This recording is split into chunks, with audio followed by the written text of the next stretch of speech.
There are two ways to look at any historical event: coincidental and conspiratorial. One is to see a whole mess of coincidences that just happen to fit together. A lot, maybe most of the world's events are just like that. People make choices. Those choices have consequences, and those consequences affect other events further down the road, leading to a major event. It is just a coincidence that they occurred in any particular order. The other way is to see connections between events that just might have had a finger, so to speak, pushed on the side of the scale to tip things in one direction. This view sees two sides to many situations and two different outcomes each side is rooting for. As Christians, we know about one great conspiracy. The devil and his angels want to keep people out of the kingdom of God.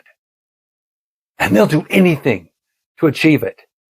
The devil's goal, as stated in the Bible, is one world kingdom, religion, and worship of Satan.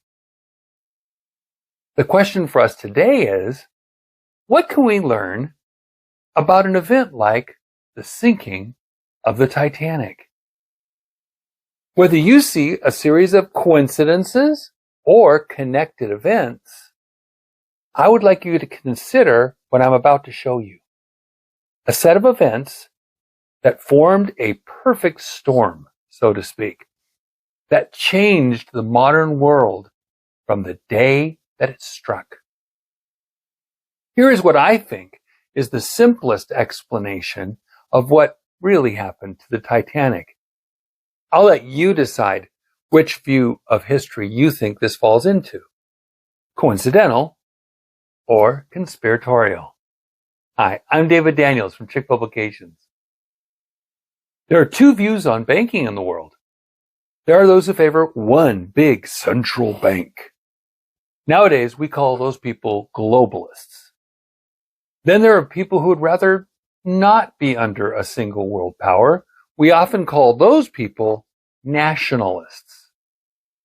The Titanic offered first-class accommodations for anyone who could afford it, globalist or nationalist, from the world's wealthiest down to the poor folks, such as those hoping for a better life in America. It was like a giant floating hotel that had something for everyone, from prince to peasant.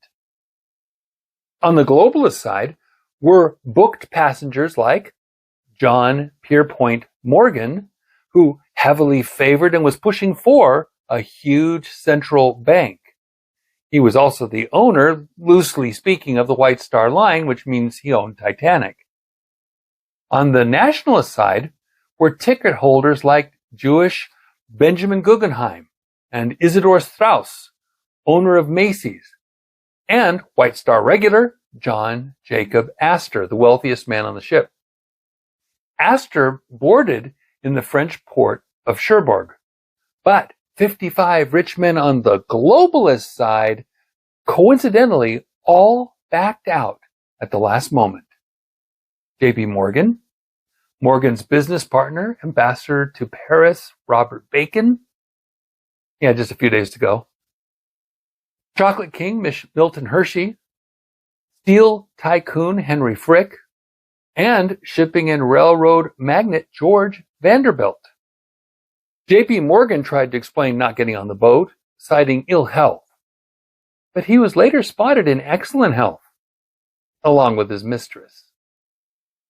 His art collection also coincidentally just missed the boat. All these would, coincidentally, benefit from a centralized bank and its amazing loans. A little more about the Astors. In Buffalo, New York in 1852, Charles Chinnicky, former Catholic priest, heard these words spoken by Catholic priests sent by the bishops of the United States. Quote, "Silently and patiently we must mass our Roman Catholics in the great cities of the United States, remembering that the vote of a poor journeyman, though he be covered with rags, has as much weight in the scale as the millionaire Astor, and that if we have 2 votes against his 1, he will become as powerless as an oyster. Or you could just kill him before he opposed your plan for a centralized bank, setting the world into a financial frenzy. But how would you bring this about? With the simplest of items, coal. Now, let's put together some historical events. Starting at the end of January 1912, the United Kingdom experienced a coal workers' strike. During a strike, people are not mining coal, so it's not easy to get coal to fill up the biggest coal-burning ship in the world, Titanic. Its coal bins were 3 stories high. It had 159 coal-burning furnaces. It burned up over 600 tons of coal each day. And that's only under normal conditions. If something were to happen, like say, more coal have to be burned because of slowing down and having to speed up again, that would increase the amount of coal burned, obviously. But there was another way to burn more coal. Piling coal 3 stories high put a lot of heat and pressure on that coal.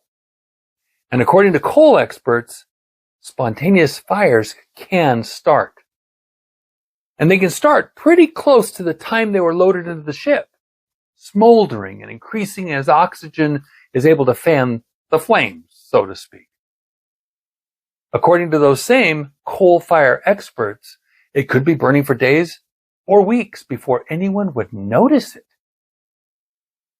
Did you know that there are coal fires in the world that have been burning for years underground? There are coal seams that are inaccessible and that burn untold amounts of coal because no one can put them out.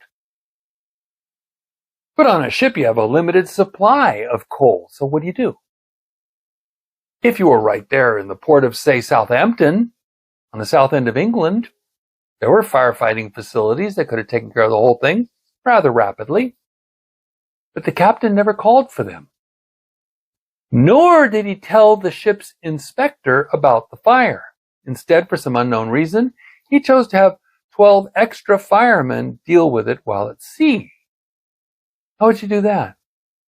One method is to get someone shoveling as close as possible to where the fire is. Remember, it's really hot. To loosen up the burning parts, then they get those burning parts out and toss them into the boiler furnaces. That uses up extra coal. But there is the hope of eventually getting all the smoldering coals out of the bin. That was the procedure used on the Titanic. You see, one of those fires started in bunker number 10, boiler room 6, as many as 3 weeks before it was noticed. Remember that coal strike? It had ended just 4 days before Titanic docked at Southampton.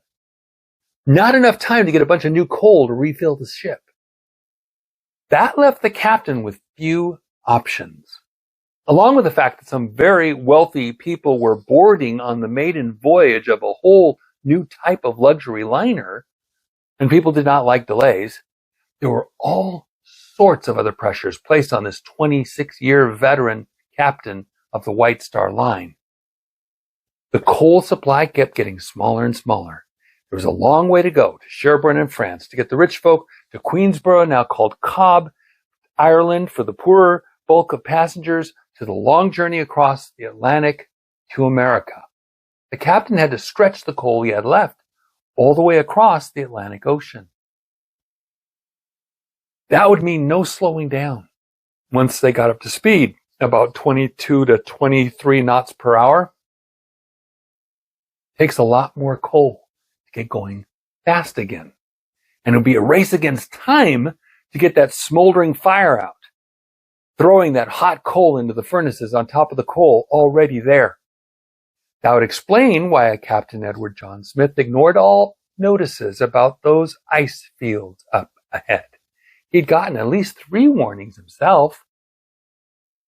But Captain Smith foolishly trusted in the Titanic, of which an official of the White Star Lines commented at its launch a year before, May 31st, 1911, "Not even God himself could sink the ship." I doubt that God was impressed. There were certain things that Captain Smith didn't know. In a huge project like Titanic, there are engineers and there are penny pinchers.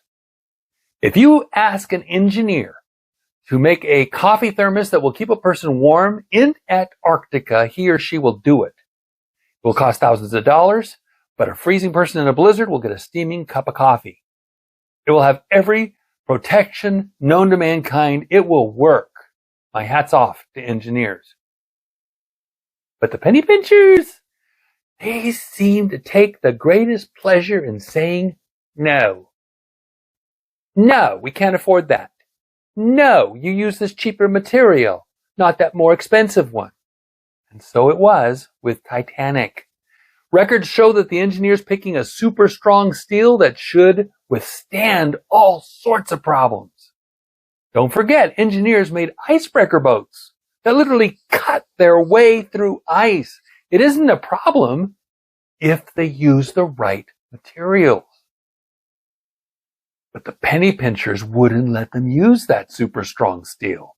They said, no, you use regular steel that we tell you. And grumbling under their breath, you'll be sorry, they're forced to use the cheaper steel. And that's what they did to Titanic. Big mistake. Captain Smith didn't know that. He thought they'd just plow through anything with that super steel, full speed ahead, maybe make it to New York before their supply of coal ran out. Yes, he was worried, but he trusted his ship. Maybe too much. Because that inferior steel had been superheating against the starboard, the right side, for days, and according to experts, up to 3 weeks, and weakened a line so clearly it could be seen on photographs that were only discovered in the last decade. The photos were taken on April 2nd, the very day the Titanic was tested for 12 hours for seaworthiness, and at 8 p.m. sent from Belfast down to Southampton to get its first passengers.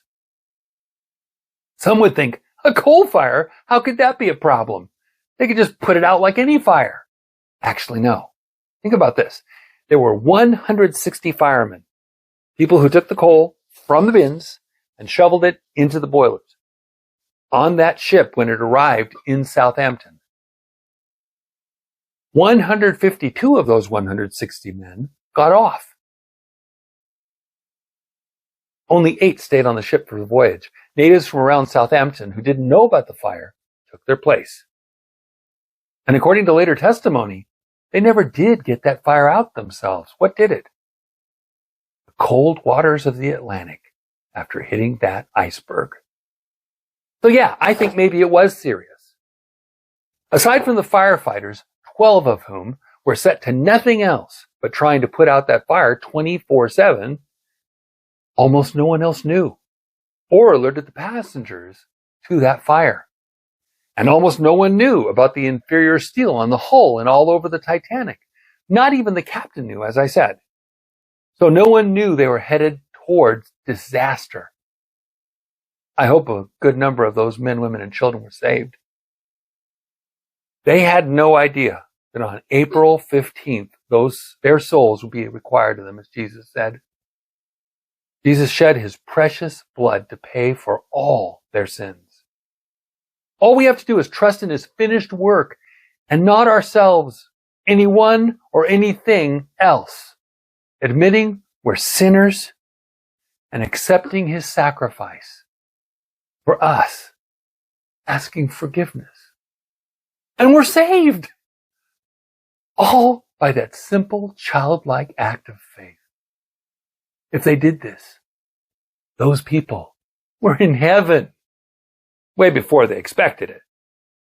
For the rest, first, it was very cold. Then, it was very hot. But I think there is more to this than meets the eye even now. Let me tell you about Francis Brown. Francis was but a child when his mother died. When he was a teen, his father died as well, leaving him an orphan. His uncle took him in and became his guardian. His uncle, Robert Brown, was bishop of the town of Cloyne in County Cork, Ireland. Francis decided he wanted to become a Jesuit. But his uncle wanted him to see Europe first, bought Francis a camera and sent him across Europe. Francis loved photography. He became quite good at it too. In his last year of Jesuit formation, before being ordained a Jesuit priest, Bishop Brown bought a first-class ticket for Francis from Southampton, England, up to Queenstown or Cobb in Ireland for that last stop of the Titanic before sailing across the Atlantic. He also gave him special letters of introduction so they would let this young Jesuit take pictures all over the ship, and he did. A rich American family liked Francis. They offered to buy a ticket all the way to New York. He asked for permission by telegraph. The Jesuit provincial was adamant. He replied, "Get off that ship." Provincial. Get off that ship. That telegram saved his life. But unusual words, aren't they? Get off that ship. Why? Something wrong with it? Did the Jesuit provincial know something? That brings me to the final thoughts. If you see history as random coincidences, as surely a lot of it is, then none of this makes you stop and think. But if you see some things might be conspiracies, add up these simple points. 1, the coal strike meant no quick replenishing of coal once it was used up. 2, the information seems to indicate that the fire started very soon after the coal was placed into the 3-story high coal bins. 3, the fire was near the bottom of the bunker, which means it would not be discovered for 3 weeks according to the coal fire experts. 4, that fire weakened the inferior steel hull in the exact place where the iceberg hit. This is according to the firemen's own testimonies. And they were there, in boiler number 6. 5, the rip that it caused and the temperatures warped important parts of that watertight casing. 6, all that made more than 4 compartments fill up with water, which was too much for the Titanic to bear. The ship went down in only 15 minutes after that. 7, the people who would soon benefit from the globalist bankers and their central bank and Federal Reserve canceled their reservations at the last minute. 8, the people who opposed a central bank, blissfully unaware of any problems, boarded the ship.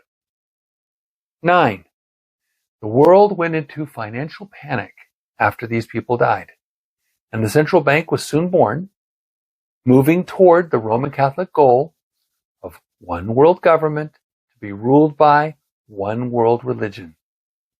In light of that, do you think that just maybe someone tipped the scales a bit by sending a little flame into the bottom of that coal bunker? I will leave you to decide. God bless you and have a wonderful day. On April 10th, 1912, RMS Titanic set out on its maiden voyage from Southampton to New York. Britain's wonder of the world, Titanic, the 46,000-ton liner, set out proudly on her maiden voyage to America.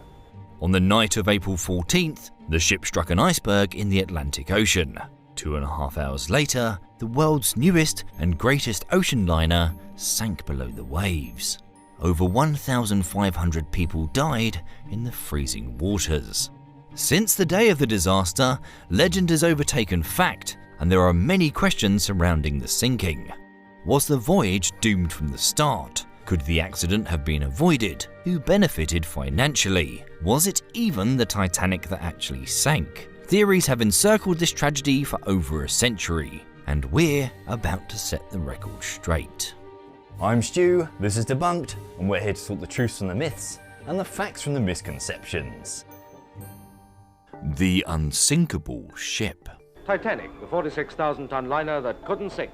It's a classic case of dramatic irony. So this is the ship they say is unsinkable. It is unsinkable. God himself could not sink this ship. Movies and novels love to point out that the owners of the Titanic boasted that it was unsinkable.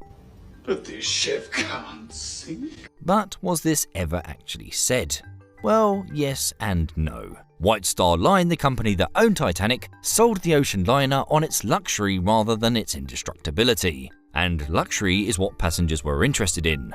After all, if you spent the equivalent of $50,000 in today's money on a top-class Titanic ticket, you'd be more interested in the swimming pool, the walk-in wardrobes, and the 10-course dinners than the height of the bulkheads. Still, Titanic was the most advanced ship ever built at the time, and a brochure published in 1910 does say, "As far as it is possible to do so, this wonderful vessel is designed to be unsinkable."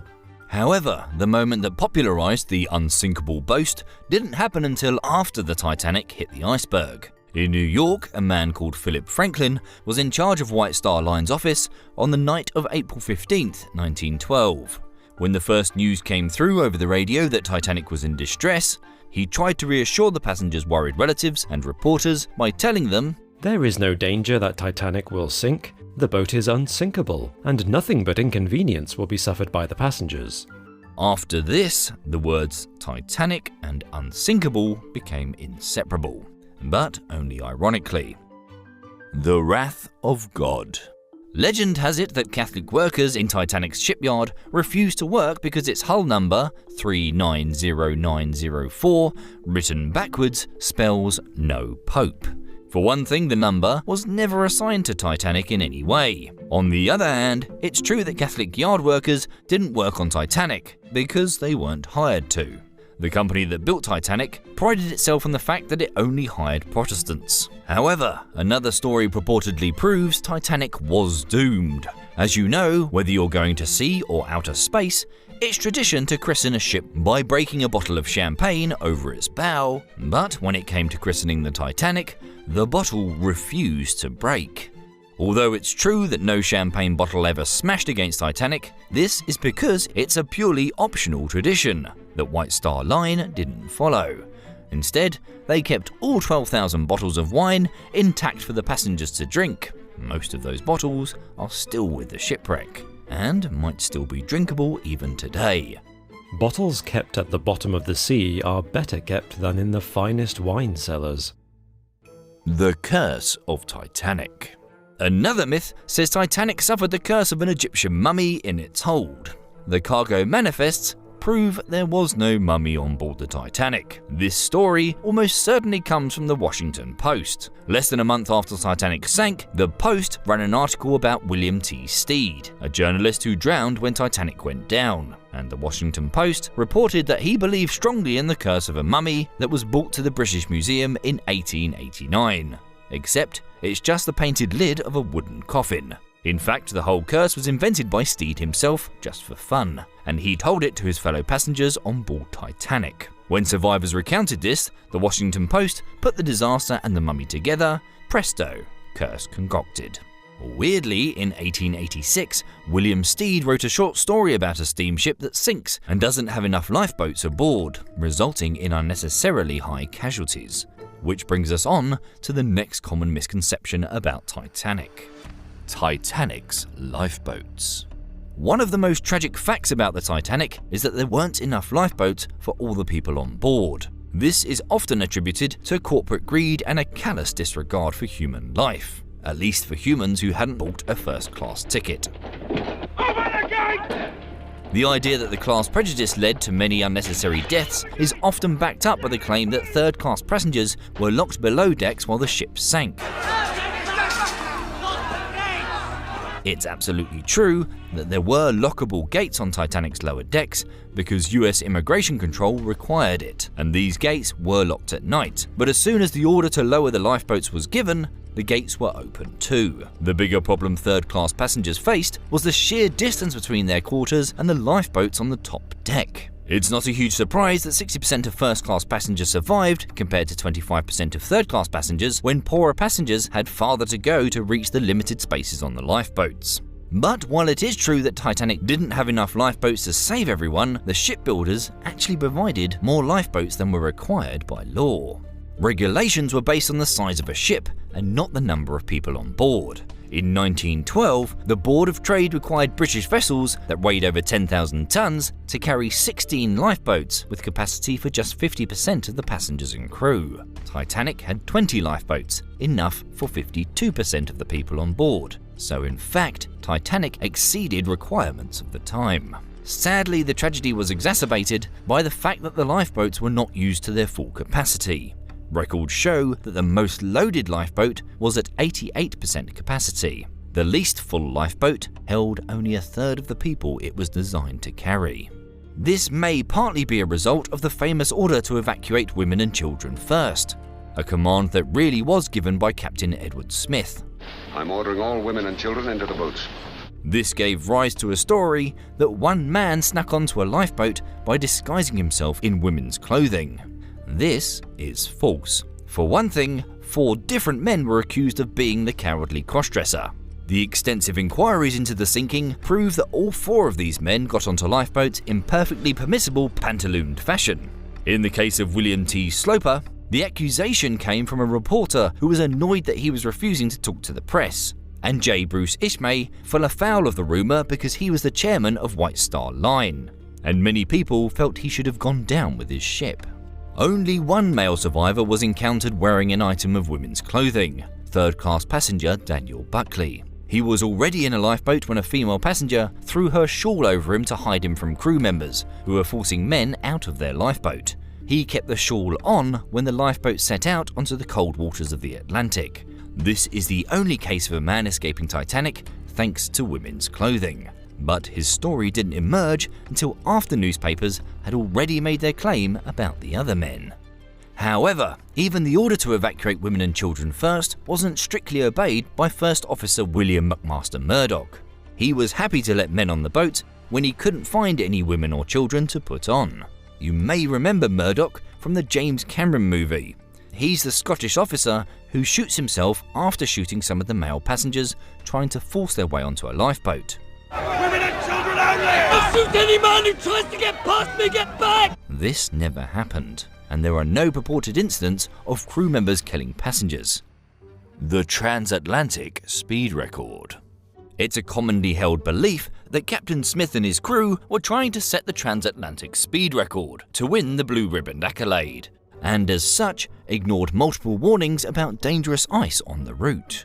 It is true that Titanic was going at full speed when it hit the iceberg, but it wasn't because Captain Smith was trying to set records.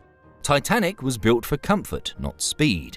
It was about 5 knots slower than the fastest liners of the day. Besides that, the route Smith followed was 200 miles longer than the fastest shipping lane across the Atlantic. Ironically, he chose this route to avoid dangerous ice further north. In reality, the story that Smith was trying to set a speed record comes from American newspapers, in particular from the newspapers owned by William Randolph Hearst. Hearst was angry with J. Bruce Ismay for not cooperating with the press, so in addition to printing the rumours about Ismay dressing as a woman to survive Titanic, Hearst made up a story that Ismay ordered Captain Smith to make the crossing in record time, regardless of passenger safety. However, it is true that on the day it sank, Titanic received 6 warnings of dangerous ice ahead. At least 3 of these were reported directly to Captain Smith.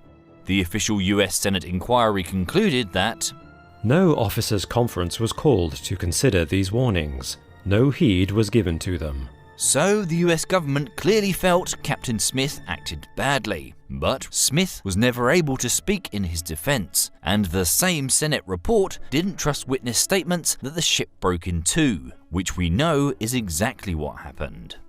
So, why was Smith travelling at full speed through icy waters? Well, the answer may lie in a fire in one of Titanic's coal bunkers. coal frequently caught fire on steamships thanks to spontaneous combustion, and this happened on Titanic. In 2004, engineer Robert Essenhive pointed out that a common method of controlling fires like these was to shovel the burning coal into the boiler, which means the ship would have had to keep cruising at high speed, although Essenhive admitted he was just speculating. Another myth surrounding Captain Smith is that he was drunk when Titanic hit the iceberg. In truth, he was in his cabin after attending a first-class dinner party, so he probably wasn't in the best frame of mind to steer the ship clear of icebergs. But he didn't have to. Instead, Smith had put First Officer Murdoch in charge, and it was he who had to make the urgent decisions when the lookouts in the crow's nest spotted the iceberg. Witnesses say that Murdoch ordered the engines to reverse and the helm to steer hard a starboard, away from the iceberg. Hard starboard! This was part of a standard maneuver to sail around obstacles in the water. It might have worked, except that the crew lookouts didn't see the iceberg until it was too late. This is partly because the binoculars in the crow's nest were in a locked case, and no one had the key. In fact, Second Officer Charles Lightoller had promised to buy new binoculars for the lookouts once the ship arrived in New York. Unlike Captain Smith and First Officer Murdoch, Lightoller survived. However, Charles Lightoller's granddaughter, Louise Patton, says Lightoller told her that Murdoch's order to turn hard at starboard was misunderstood by the helmsman. This is because the helmsman was trained to steer modern steamships, which issued orders based on the direction of the bow. In contrast, officers like Murdoch trained to use the old-fashioned orders for sailing ships, which were based on the direction of the tiller, and is always opposite to the direction you want the bow to go. So when Murdoch ordered the helmsman to turn hard a starboard, or right, he actually wanted the helmsman to put the tiller as far right as possible to starboard, and turn the rudder, the wheel and the bow to the left. Instead, the helmsman turned the wheel right, as he had learned in training. Interestingly, Lightoller's granddaughter revealed this to promote a book she wrote in 2010. Lightoller himself never said a word of this to the authorities investigating the tragedy. Supposedly, he wanted to protect the reputation of the crew and the company, White Star Line. But were these allegations to be true, then the second watch officer who supervised the helmsman's actions would have also missed the error, meaning all three experienced crew members got it wrong. Titanic never sank. That's right, there's a theory about insurance fraud that meant the Titanic ship itself never sank. Instead, some believe its sister ship, the RMS Olympic, was the boat that sank on that fateful night. Originally put forward by theorist Robin Gardner in 1998, the theory goes like this. In 1911, the Olympic collided with a Royal Naval warship. The accident damaged its hull and central turbines, but the ship's insurers refused to pay the $800,000 for repairs. Since the Olympic was being fixed in the same dockyard that the Titanic was being built in, and since Titanic followed the same design as Olympic, the owners decided to swap the ships, sink the Titanic, and collect the insurance to pay for the repairs. The Olympic would continue to sail the seas until it was retired in 1935. But in reality, it was the Titanic. The tragic loss of life occurred because the plan to rescue everyone was completely botched. According to Gardner, the swap would have been relatively easy to achieve, because the ship's name was only put on removable objects like lifeboats and the ship's bell. Even though photographs clearly show that the ship's names were put on their bow, this theory seemed quite plausible until you really think about it. Maritime author Mark Chirnside pointed out that it cost $7.5 million to build Titanic, but White Star Line insured it for just $5 million. This means the loss they made on Titanic was greater than the cost of repairs on the Olympic. Furthermore, the shipwreck has the number 401 stamped all over it. This was Titanic's hull number, not Olympic's. Nevertheless, some people still believe it was a scam, and that the scam was the brainchild of the owner of White Star Line, JP Morgan. The theories involving JP Morgan don't stop there either. He was one of the most powerful bankers of the time, and if the financier didn't sink Titanic as part of an insurance fraud, he orchestrated it to kill his rivals who opposed the creation of the Federal Reserve. But the titanic weight of evidence against this theory being true might explain why there's another version of it floating around on the internet that says the Rothschilds planned it. But there's even less proof for this than the Morgan theory. So I'm afraid for all the conspiracy enthusiasts out there, the story of Titanic is simply a tragic example of a maritime disaster. Part 3. Giant Indians and Child Sacrifice. It would not be until 2007 that American preacher and Christian mystic Timothy Bence uncovered the complete, ancient, and insidious truth about Jekyll Island. The following is an interview with Bence, hosted in 2012 by Rob Skiba, entitled Canaanite Altars and the Federal Reserve. Although this interview has been circulated on YouTube by others, it will be presented here unedited. So, make a long story short, when I was over in Europe and we had dealt with some of these, I came back from this trip where the big Canaanite altar had been done, and I just had been gone for 3 months. That whole trip was a 3-month ordeal, and I was ready to make a beeline home and take some rest. And my wife and children had been over with me for part of it. They had come back to Oklahoma, and I was missing my family. I just wanted to get off the plane, and I had a car in New York because my brother lives there, and we had drove out there to visit with him and some friends. And I just wanted to make a beeline home in my car and not stop for anything but gas. When I landed in New York, the Holy Spirit said to me, I know you want to get home. I know you're missing your family. But I need you to do one more thing before you go. And he said, the timing is important. Before you go back to Oklahoma, go down to Jekyll Island, Georgia. Jekyll Island. And I said, Lord, I don't even know, I knew something about Jekyll Island. I had looked at some of the financial issues in the 80s and 90s. I was looking at some of the spiritual applications to financial things, but I really was not up to speed on the history of Jekyll Island. I had just heard it from something. I'd not even read the book that's called The Creature of Jekyll Island. I'd not even read that book, but I was aware of something about Jekyll Island and financial stuff. So I went in my brother's house, got my computer out, and I just, got on the internet and typed in Jekyll Island, and it's like, what's going on with Jekyll Island? And was praying and asking the Lord, why do I need to go there? And he said, when you get there, I will explain to you what you need to do. But he just told me, he says, go to the island and plan to spend. It's not that far from New York, but he said, I need you to tarry for a day or two and listen to me. I'll tell you what to do. So I discovered when I got online that the Jekyll Island Club, which was this historical, multi-millionaires country club that had been built in the turn of the century, it had just been remodeled and reopened. And I thought, wow, that's interesting. And immediately the Spirit of the Lord said, that's where I want you, book a room there. And so I just booked me a room for that night, then got in the car and headed that way. All the way down there, I'm driving and I'm praying, and I don't like, I know when the Lord tells me to do something like that, I have to obey. At the same time, I'm one of these guys that I don't like doing anything alone. I don't think God sends people alone. I think He often wants us to go in twos or threes, right. And I'm not afraid to go alone. But it's just like, Lord, where's my little buddy Eliyahu? Where's my, there's got to be something important, or God would not be diverting me. And I don't know anybody in Jekyll Island, So I'm thinking, who do I know in Georgia that I can call? Maybe there's somebody that can come over and join me.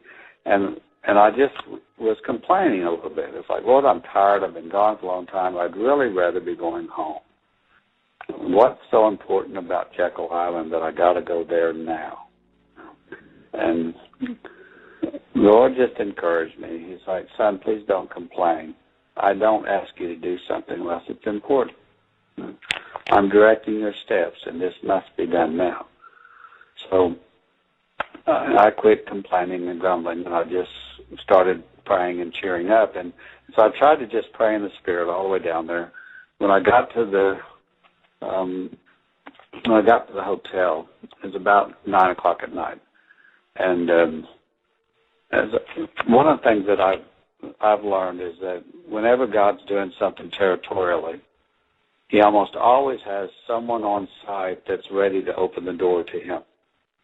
Mm-hmm. I call them gatekeepers. In Chronicles, David ordained 4,000 gatekeepers as king, and we need to understand that anointing a little better. That's another story, but I often come into a place, if it's the first time I'm there, and I'm asking, Lord, connect me up with who you already know or who you got your hand on that's able to open the door to your Spirit and what you want to do.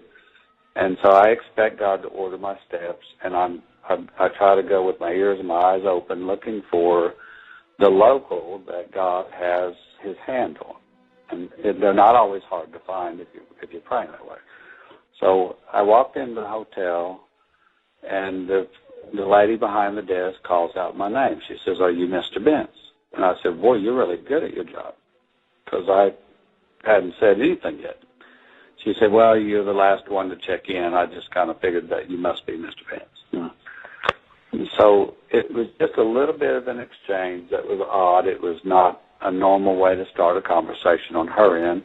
I was a little bit impressed that she was up to speed on her job and she knew who I was. So I asked her, I said, do you like look at all the names? How did you know I was the only one left? And she said, well, I was actually here last night when you booked your reservation. I assigned you your room last night. So I realized that you had not checked in yet, so I was looking for you. So I said, well, okay. And then she got this real funny look on her face. And I know if that kind of looked like she's sitting there like she wants to say something else but isn't sure if she should. And I asked her, I said, I'm here for a real interesting purpose, and if you know something else, please tell me. She goes, no, I don't. I'm not sure I should say it. And I said, no, I want to hear it. So I looked at her and I said, look, I'm a spiritual man, and I believe God's doing something with me, and I need to be here, but I don't know why I'm here. So I looked at her and says, you work here. You live in this area. Why am I here? And she said, well, I did hear something really strange when I booked your reservation, but I don't have that kind of experience very often, so it's uncomfortable for me to say it. I said, well, please tell me just whatever you know. Don't worry about it. I experience this kind of stuff all the time. She said, well, I was sitting in the office and I was booking the reservations, and when your reservation came in over the internet, I assigned you your room. I said, well, that's not unusual. So what did you do? What made that different? She said, well, I heard this voice inside me, and that's never happened to me before. I said, what did you hear? She said, I heard this voice said, he's an ambassador. I'm sending him. Give him the presidential suite. And she looked at me. She says, are you a real ambassador that's kind of incognito or something? Because I looked up your name, and you're not an ambassador of a country. I said, I kind of laughed. I said, I'm not an ambassador of a nation that you understand, but I was sent by the Lord Jesus. He's the King of Kings and Lord of Lords, and the word ambassador is one that's sent on an errand. I'm representing him. I am here to represent him. And I said, he's the one that's important, that's coming on your hotel site, not me. And she said, well, I gave you the presidential suite. But I was kind of thought it interesting what I heard, because that's not normal for me to hear something like that. And so I said, do you know Jesus? Do you know the Lord? as your Savior? And she said, yeah, I believe in God and I believe in Jesus. I just don't hear like that. You know? So I said, well, did you hear anything else? She said, yes, as a matter of fact, there was one other thing. I heard that I needed to give you the presidential suite, that you needed to be here for 2 nights, not 1. So I booked your reservation just like you asked for it, but I've also reserved you for another night.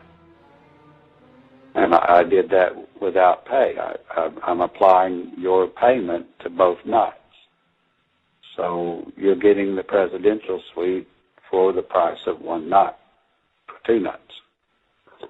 And she said, I heard that I needed to introduce you to the gentleman that is in charge of our museum on the island, and a few others that work here at the hotel that have lived here most of their lives.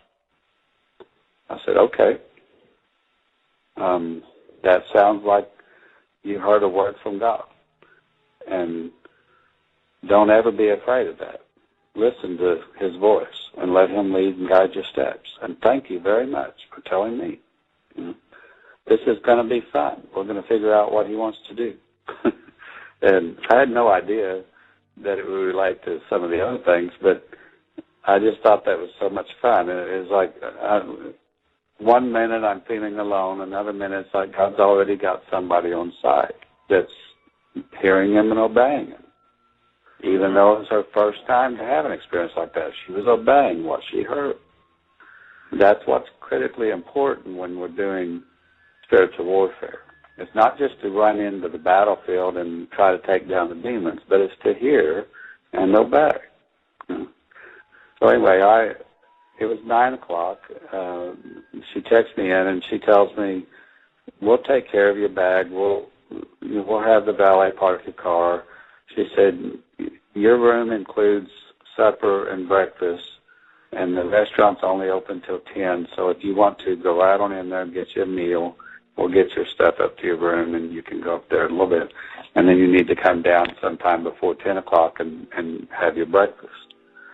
And so I went in the restaurant and had a good meal and went to my room and got some rest. And the next morning I went down for breakfast, and a different lady was at the desk, but she had a note for me. It said that I had an appointment arranged with the museum director, and that he was blocking out most of the day to spend with me.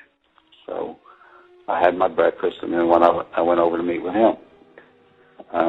Again, I'm just there. I don't know personally yet why I'm there. I'm just hearing and obeying what I do know. But I'm rested and I'm well fed and I've been taken good care of, and the presidential suite was fabulous. And it was like, Lord, why did you give me this? I didn't ask for it. I didn't ask for a special VIP treatment. Why are you doing this? So when I asked the lady at the desk, the one that I had met the night before was not there. So I said, this is a pretty nice room, what you guys put me in. And she looked at me, she goes, no one has stayed in that room since 1948. It's been totally remodeled. You're the first guest that actually has stayed in there since it's remodeled. She said, the last person that stayed there was the actual president. And I thought, well, that's interesting. So I'm sitting there just pondering the idea of that, not getting caught up in the luxury of the room, but just thinking, what is it about that room that God was wanting to invade? And thinking it's not about me having a nice king-size bed and some luxury. It's about him coming in and doing something himself. Why did he need the presidential suite? Why does he want to do something in Jekyll Island? And those are the way I'm questioning and praying. So I go meet with the museum gentleman. His name is John. And when I go meet with him, I just introduced myself. I told him a little bit about who I was and what I do. He was not a very spiritual guy, so he respected it, but he just kind of told me right off the bat, I don't really understand prayer and intercession, that kind of stuff. He said, I believe in God, but I'm not very spiritual. Then I said, well, that's okay. You're still important. There's something you know that I need to know. And I said, I don't know if you'll understand it, but the King of Kings set this appointment up. There's something you know I need to know. And I'll pray for you, and I'll pray for the business here, and I'll pray for whatever it is that God wants, but just please attend to this as something very, very important, and thank you for your time. So we started talking. He was, of course, started out talking about the financial stuff, because this Jekyll Island is where the Federal Reserve banking system was birthed and conceived. And at one time, when it was functioning in the 1900s up to the 20s and 30s, some say 1/3, some say 2/3 of the world's wealth would vacation on that island. Mm-hmm. It was the highest conglomeration of wealth in a single place very often anywhere in the world back in the turn of the century. So it just seems like a little island that's not anything significant at all now, but it's amazing to see the financial side of the history of that spot.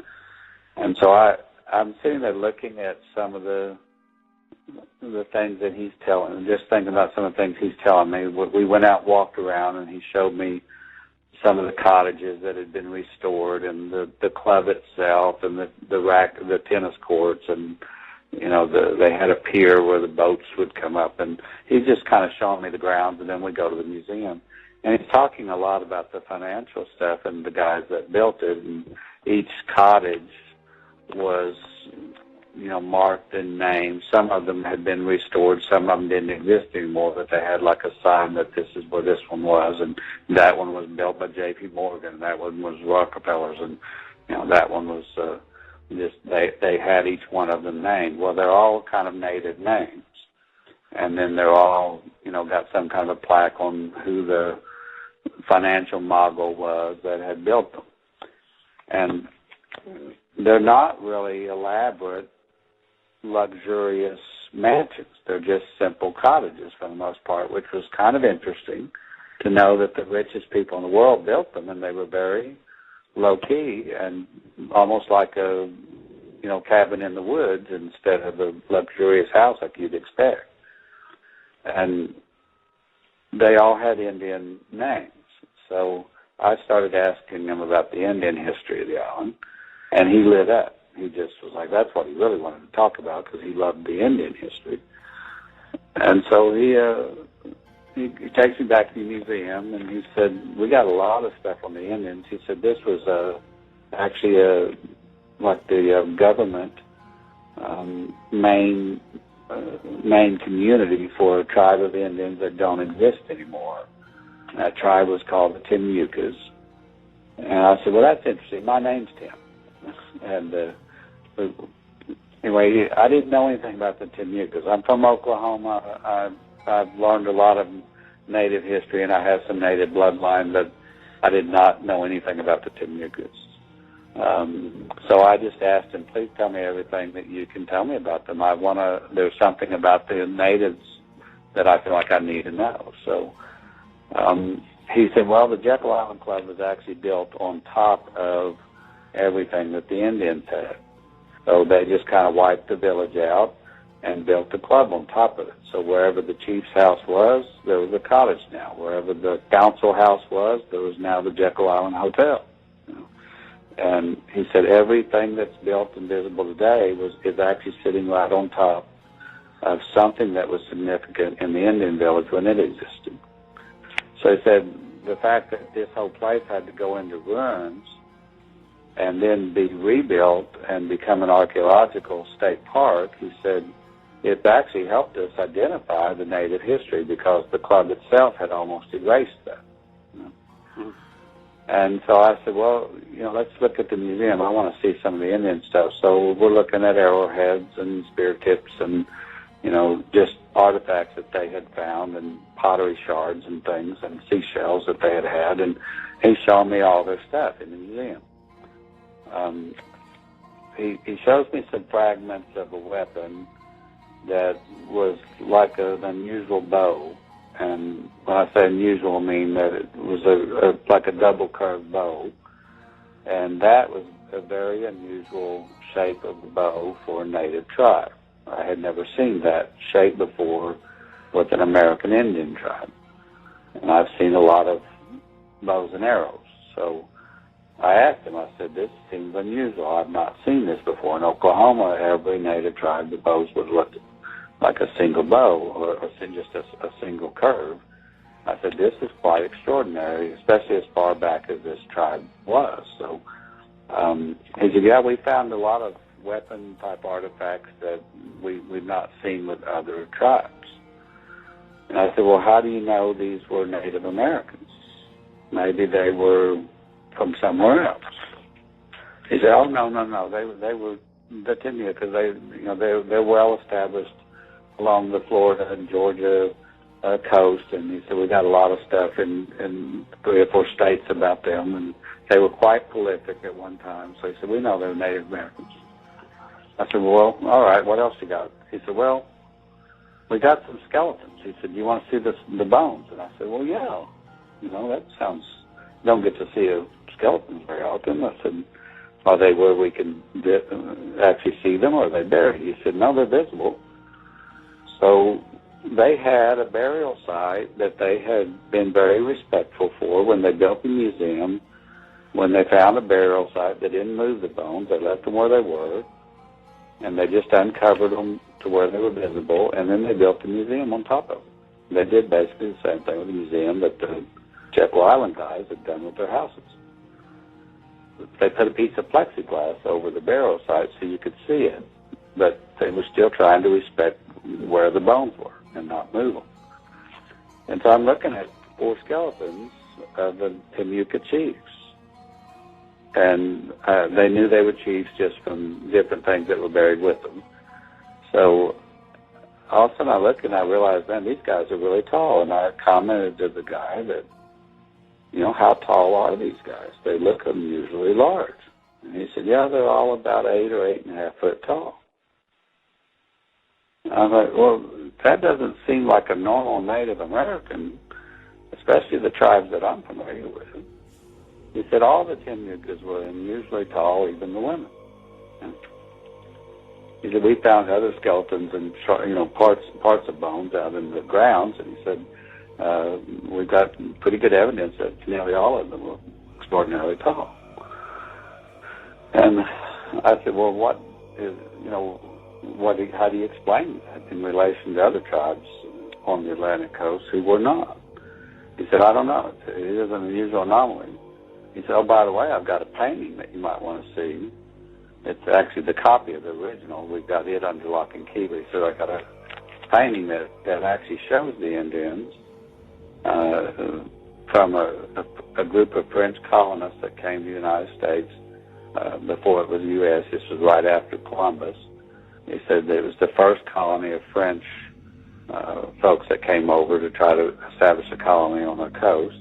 And he said they landed in Jekyll Island, and they had some interaction with these Indians, and then they got so appalled by what they saw and witnessed that they fled at night and ended up in San Augustine, Florida, and established that city. So I said, were they the Huguenots who were the French group that established San Augustine? He said, yes. I said, well, I'd like to see that painting then. So he pulls that out. I'm looking at it, and it shows the Indians and all their regalia, and they're dancing around and having some kind of ceremony, and it's got the fire, and it's a typical, either they're having a party or they're having a war scene, and it has some things with the weapons. So I said, gosh, this has got some weapons in it that clearly validates the archaeology that they found. And then I see an altar. And I'm going, I don't know of a Native American tribe anywhere in the country. I know some that had log houses or high places or worshipped, nature in some way. or had totem poles or that kind of stuff, but this one has a stone altar, and it looks a whole lot like the one that I had dealt with in the Middle East. And I'm looking at the picture, and I'm going, is this an altar? Is this stone like something they're sacrificing on? Because this guy's holding babies in his hands in this picture. He said, yeah, they're cutting those babies, they're hacking those babies up in that painting. And so when you look at the details, two of the shamans or chiefs are holding a baby up by the ankles, and they're whacking their heads off and spilling the blood on this altar. Mm. And I'm like, sir, I don't want to be disrespectful of your training and archaeological understanding and history, but I don't know of any native tribe that did what I'm seeing here, unless it was an act of war. And this is really, really unusual. And I've seen this type of scene with artifacts over in the Middle East. And I've seen weapons like this over in the Middle East. I said, are you sure this is Native Americans and not some kind of colony that came from over there?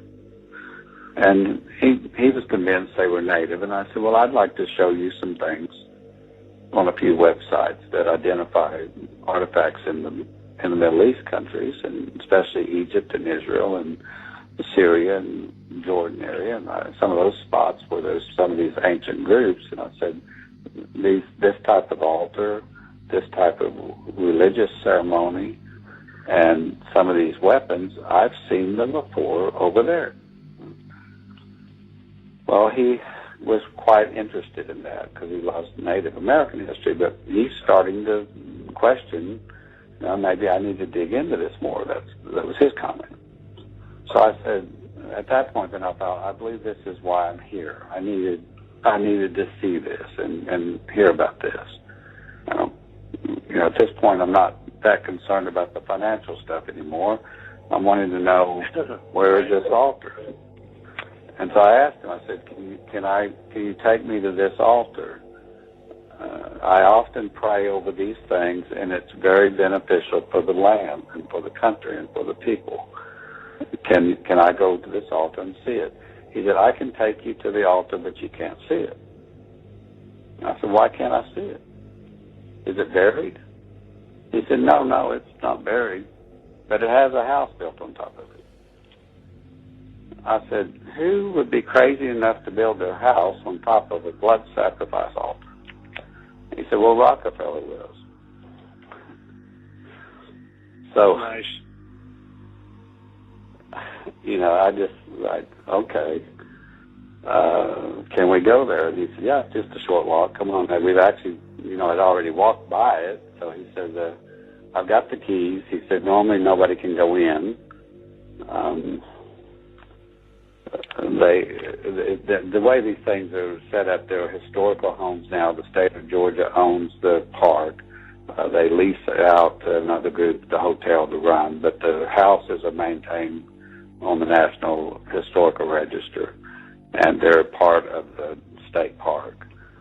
So you can't go in any of them without a guided tour or permission, but you can go look in the windows and walk on the porches and walk all around them. And they're set up inside just like they were when they were actually being used back in the 20s and earlier. So we go over there, and he's got the keys, though. So we go into the house, and he takes me into the parlor, and he says, well, I know you're a praying guy, so you probably would like to have a little time to pray. He said, you're standing right on top of the altar right now. This is the room that is built on top of it. He said, I'm just going to go over here and sit down for a few minutes and read the newspaper, and I'll let you pray and do whatever you need to do. Now, this parlor, that's where those guys, J.P. Morgan and all those guys, actually conceived of the Federal Reserve, right? Right over that altar. That's exactly right. It's the room that they were sitting in when they drew up the entire legislation and plan to pass it that became the Federal Reserve Act. Wow. So this was the conception of the Federal Reserve banking system on the parlor sitting on top of a blood sacrifice altar. Where babies were sacrificed. Yes.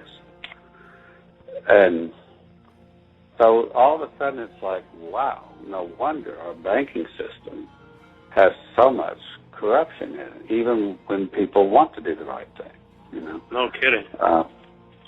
And so, just being a banker is not an easy job, but it's like, not all of them are bad guys, but it's like, wow.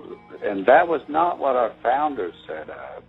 That took over. It usurped the authority of the way our founding fathers suggested that we bank as a country. And even the way it was passed had a lot of, things that didn't seem right about it. But the idea that it was conceived like this, I'm going, this is not just a bunch of wealthy guys that got away for a vacation and came up with a profitable business plan. This has got something diabolical, something occultic about it, something evil that's wrapped up with it. Yeah. And so even if it had been a good idea and something beneficial for the country, which many would argue that it was, this demonic power must have gotten into it. That's what happens when an altar is not dealt with. That's what happens when God's people do not do spiritual warfare the way He tells us to. Right. Then we all become subject to it, because they didn't just create a bank, they created a banking system that every one of us have become subject to. So think about this. You've got money that you receive as a ministry, or that when you earn, I'm sure you tithe and give offerings. On your money is idolatry. It's printed right on your money. Right. And you're using that money. You're coming into the house of God, and you're laying that idolatrous coin or dollar bill on God's altar and saying, I'm giving you this as an offering. Wow. What if the living, holy God hates it? Wow. We don't have a choice, because we're subject to it. Yeah, it's that's why they call it circulation, because that's exactly what we're doing. We're circulating a talisman that has evil attached to it right from its conception. Is it possible, now I'm not saying thus saith the Lord here, but is it possible that a lot of the financial blessings and a lot of the things that God has promised His people, and that we're supposed to be the head, not the tail, and we're supposed to be, we ought to be running the world in a righteous, holy way, not ruling over people in a mean way, but just bringing wisdom to every single industry. Right. I think it's real possible that the reason why many people in the body of Christ struggle financially, even when they're doing God's perfect will, even when they're walking out their ministries as best they know, is because we're forced to do business with something idolatry, and we must be bringing a stench before God's eyes when we give Him an offering with it. Wow. That's why He says that, I don't want your offerings. I want praise. I want worship. I want prayer. It's tough, because everything we do, from eating to living and electricity, everything we do costs money. We're trapped in an evil system. That's what I'm saying, that we've become subject to it against our will. Either we didn't resist and say, no, we don't want that. We didn't elect our representatives to represent us correctly, because they deviated from righteous wisdom when they passed this bill to allow idolatry become the circulated means of exchange. And the fact that we are subject to that says there's something wrong in the land, not just something wrong with our hearts. There's defilement in the land, and then there's defilement in our hearts. And, all right, now, to relate that to Scripture in one way, without deviating too much from the story, I want to tell you the rest of the altar part. But when I was in Israel the last time, I was studying out with some of the rabbis that I know that passage of Scripture on Jesus turning over the tables. And I was meeting with some Orthodox rabbis, but they were respectful of the fact that I believed that Jesus is, or Yeshua is the Messiah, and I asked them some hard questions. And they asked me some too.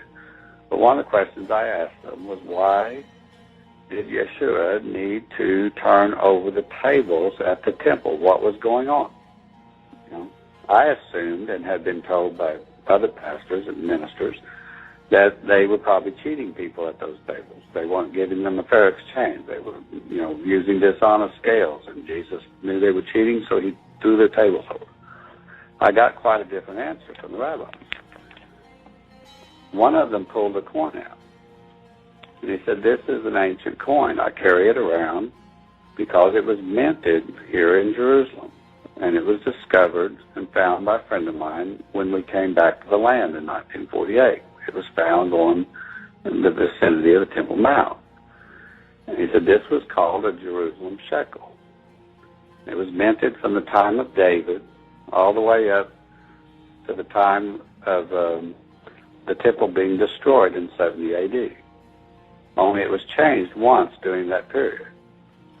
He said when David ordered coins to be minted, it had a menorah on it. But during the days of Herod, this coin had the same weight, the same, constitution. It was mostly silver, and it was a set weight exchange. But he said they changed the picture on it. It was no longer menorah; it was the face of Baal. Yeah. And so he had the one that had Baal's face on it. Wow. And I asked him, I said, you're a holy man. I can tell you love God with all your heart. Doesn't it bother you to carry that coin around? He said, yes, but that's why I carry it around. It reminds me how easy it is for Israel to become subject to idolatry. Yeah. Us too. Because he said it was priests that minted this coin with the face of Baal. Wow. And it was a wicked king named Herod who ordered us to do it. And it was Rome's influence that gave us a benefit for doing it by making it something circulating that would make us wealthy but not holy anymore. And so he said, when Jesus, and he said, I'm not going to try to tell you that I think Yeshua is the Messiah. He was pretty adamant that I don't agree with you on that. But I'm searching that out because my best friend lived his whole life trying to prove that that was not accurate, and he died telling all of us in this room that he had come to the conclusion that Yeshua was the Messiah. And because he was my best friend, I'm searching that out in the Scriptures now for myself. But he said, however, whether that's the case or not, historically, if that's accurate, what Yeshua did, he did Israel the greatest service when he turned those tables over. I said, I don't understand. What exactly did he do? He said, he said publicly, my Father's house is a house of prayer, but you've made it a den of thieves.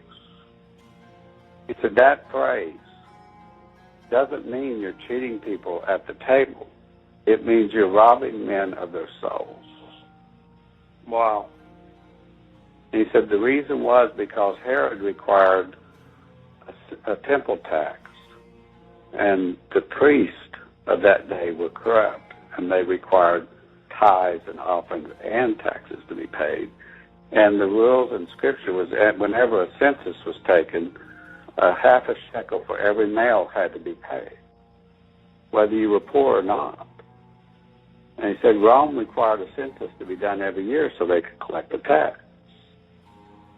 And so he said to pay that tax, you had to come into the temple and pay it with a shekel or a half shekel. And the only shekels that were allowed were ones with the face of Baal on it. Wow. The face of Baal in the temple of Jehovah. Yes. Wow. So Jesus was saying to the whole city that day, stop giving your money to these priests. Stop putting it in that offering plate. Wow. Don't do this anymore. You're robbing your sons and daughters of their souls because you're trying to bring something idolatrous in front of the face of a living God. Oh, man. I mean, I've been saying that without even knowing what I'm saying, because this is what you're saying is new revelation for me. But I mean, I've been saying for over a year now that I hate carrying at least $1 bill in my pocket, because that's the whole thing is to Baal. It's Nimrod. I mean, I call them Nimrods. Well, it's yeah, easy to get we're out doing of the same shape thing. over it. I mean, it's really easy to get up.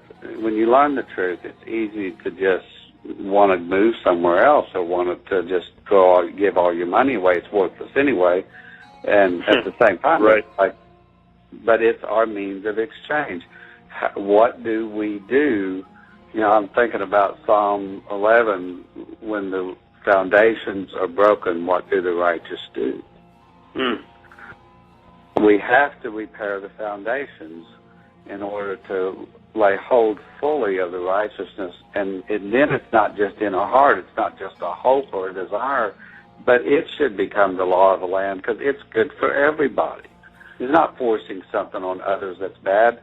It's giving them righteousness and peace and joy and freedom, which is what our country was established for. So I took note of that, and I'm sitting there at Jekyll Island suddenly, and the rabbi's words were ringing in my spirit, and I'm just weeping, going, Jesus, we've become subject to something evil. We're being robbed of our souls. Is this going on in your temple in America, like it was going on when you turned the tables over in the Temple Mount? Yeah. And the Lord just said to me, absolutely it is. And it's not just that, but it's got a blood oath and a covenant with something evil attached to it. And its evil design is to enslave you. And while I'm standing in the parlor, the Holy Spirit says these words to me. He said, son, are you free? I said, yes, I'm free because you made me free. He said, no, you're not. You're a slave. Because you have debt that you've not fully paid off. Yeah. And I said, well, yes, Lord, I know that, but, I'm not behind on my bills. I'm paying it, and I've asked you to clear my debts. I've asked you to help me get that done, and you've promised me you would. He said, I know, but you need to understand what's happening today, why this was so important, why I needed you to come here instead of go home.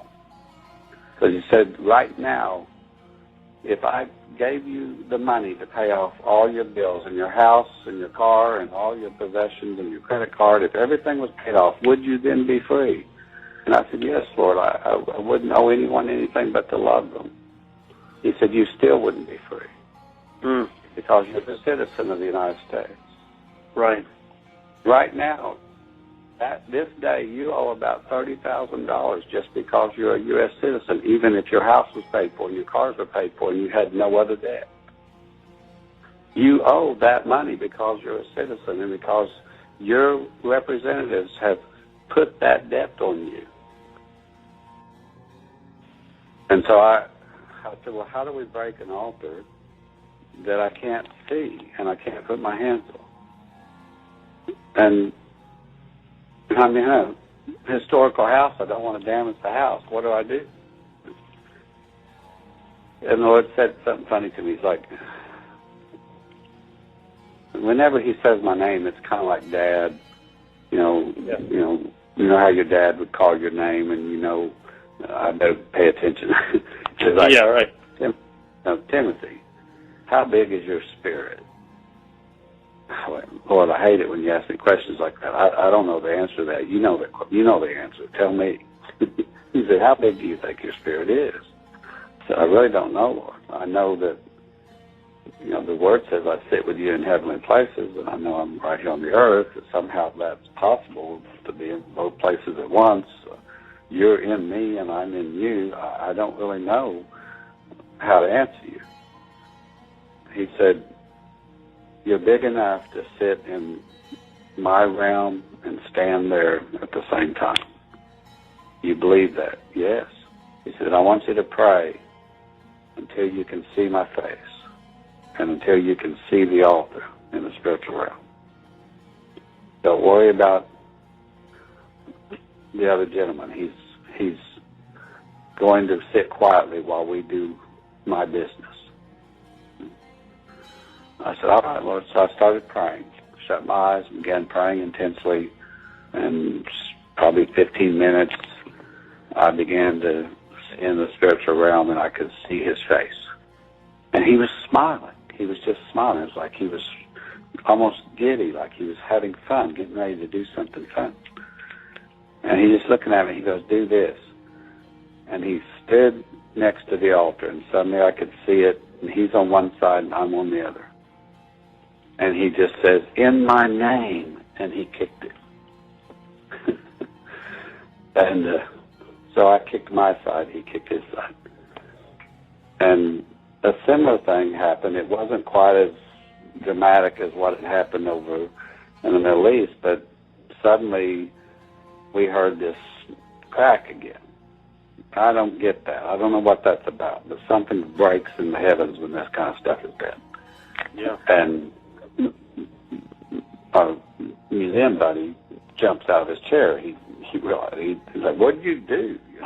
He thought I had broke the floor or something. I said, I didn't do anything. I just prayed. He said, well, I just heard a loud noise. What was that? I said, the demonic power that is dealing with this altar is broken. He said, well, what does that mean? What's going to happen now? I said, I'm not really sure. But I know there's going to be a great change that comes with everything that relates to this altar. So we, finished our talk and walked out. I thanked him for the day, and I went back to my room. Prayed around the island a little bit the next day, and the rest of the day, and then had my supper and started home. About 5 days afterwards, after I was in that parlor, the financial collapse happened here in the United States.